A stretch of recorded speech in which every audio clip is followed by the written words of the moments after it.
Pour une fois, ce n'est pas l'identité des associations qui pose ici problème, ni la volonté première de ce dispositif, à savoir les emplois adultes relais.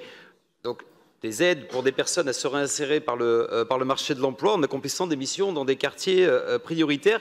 Mais c'est bien l'utilisation qui est faite de ce système par la ville de Paris que je souhaite évoquer ce soir. Prenons l'année 2021 en exemple. Le dispositif adulte relais a donc coûté 640 000 €, un peu plus, pour 140 postes, 113 associations. En moyenne, nous avons 2-3 délibérations par an sur le sujet. Et si on remonte dans le temps, concernant majoritairement les mêmes structures pour lesquelles, d'année en année, nous renouvelons, après légère modification ou adaptation, les conventions. Mais c'est ici que ma question arrive, car elle concerne l'utilisation faite de ces postes en plaçant au cœur de mes interrogations les principaux bénéficiaires. Je souhaite savoir quel bilan nous pouvons faire de ce dispositif pour les personnes concernées par ces emplois. Et naturellement, je souhaite également évoquer l'impact réel sur le terrain. Ici, ce soir, je souhaite établir l'absence réelle de qualification des salariés, leur absence de montée en compétences et les bénéficiaires directs. Pourquoi cette question?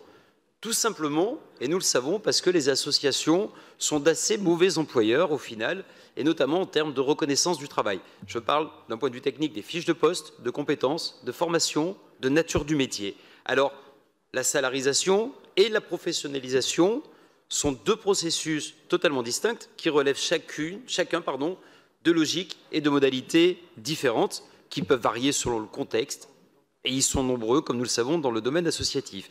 Alors, ces différences se manifestent aussi directement sur les conditions d'emploi des salariés, jusqu'à aboutir, et j'ose le dire, à une paupérisation de ces personnes, à leur maintien dans une pauvreté salariale et à une précarité, ce qui aboutit à la création de ce que j'appelle un prolétariat associatif.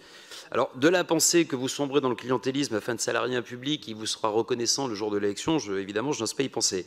Mais pire encore, dans ce modèle que vous entretenez depuis Lionel Jospin avec le consentement de l'État, ce sont les personnes les plus fragiles que vous maintenez dans une condition fragile, sans lendemain, sans ambition, sans évolution autre que la précarité associative. Et pire encore, vous entretenez la confusion entre bénévolat, militantisme et salariat.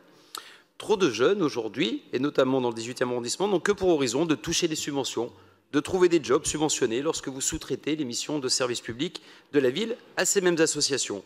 Alors, dans leur logique de salarisation, les associations se contentent de reprendre des grilles de classification banales, alors qu'elles ne le sont pas.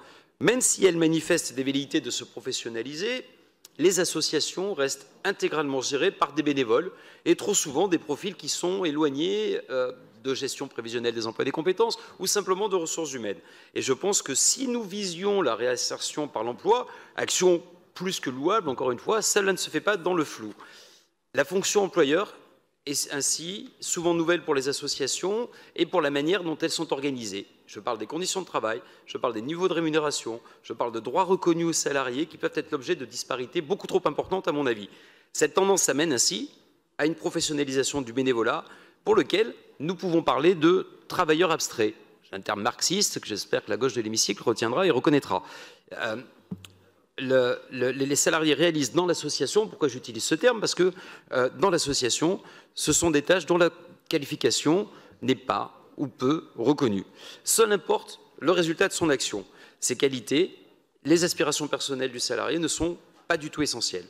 Et encore, je souhaite ici questionner le résultat. La vie quotidienne n'est pas plus rose à grands coups de subventions dans le 18e arrondissement, qui se taille en plus la part du lion dans le financement de ces types d'emplois avec près de 105 000 € rien que pour cette délibération.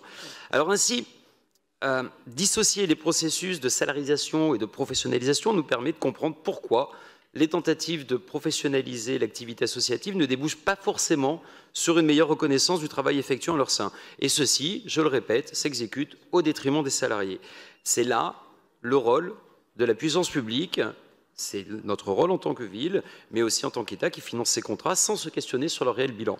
Nous sommes de fait des employeurs indirects sans avoir la responsabilité directe de ces salariés et de leur quotidien. C'est pour cela, et je pense que nous serons tous d'accord, qu'un réel bilan de cet accompagnement et que les effets à moyen et à long terme de ce dispositif seraient souhaitables et finalement on ferait l'unique juge de paix quant à sa réussite. Je vous remercie.